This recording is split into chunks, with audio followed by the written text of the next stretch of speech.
స్ట్రెస్తో నిద్ర పట్టడం లేదా? మన వంటింట్లోనే చాలా చిట్కాలున్నాయి. మీకొక టీ చెప్తాను, ట్రై చేసి చూడండి. బటర్ఫ్లై పీ ఫ్లవర్, అదేనండి శంఖం పుష్పాల టీ. మీ ఇంట్లో కూడా ఈ మొక్క ఉండే ఉంటుంది.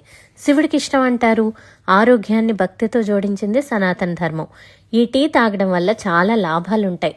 యాంటీ ఆక్సిడెంట్స్ పుష్కలం, ఆరోగ్యానికి మంచిది. రోగనిరోధక శక్తిని, జ్ఞాపక శక్తిని పెంచుతుంది. దుష్యంతుడికి ఈ పూలు చూస్తే శకుంతల కళ్ళు గుర్తొస్తాయనే మలయాళం పాట కూడా ఉంది. ఈ పాటను కేజే యేసుదాస్ పాడారు. ఒత్తిడిని కూడా తగ్గిస్తుంది. పడుకునే ముందు ఈ టీ తాగితే హాయిగా నిద్ర పడుతుంది. శరీరంలో ఇన్ఫ్లమేషన్ తగ్గిస్తుంది. బరువు తగ్గడంలో సహాయపడుతుంది. బ్లడ్ షుగర్ని కంట్రోల్లో కూడా ఉంచుతుందట.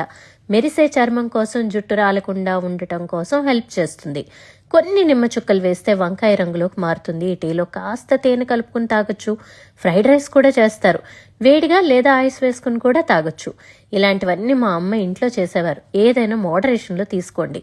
మీ శరీర తత్వానికి పడుతుందో లేదో చూసుకోండి. ఇంట్లో ఫ్రెష్ ఫ్లవర్స్ గనక లేకపోతే అమెజాన్లో డ్రై ఫ్లవర్స్ అమ్ముతున్నారు. ఈ విమెన్స్ డే నాడు మీ ఇంట్లో వాళ్ళకి ఈ టీ చేసి ఇవ్వండి. అమ్మ ఆరోగ్యంగా ఉంటే ఇల్లు ఆరోగ్యంగా ఉన్నట్లే కదా. To know more, follow spices with stories.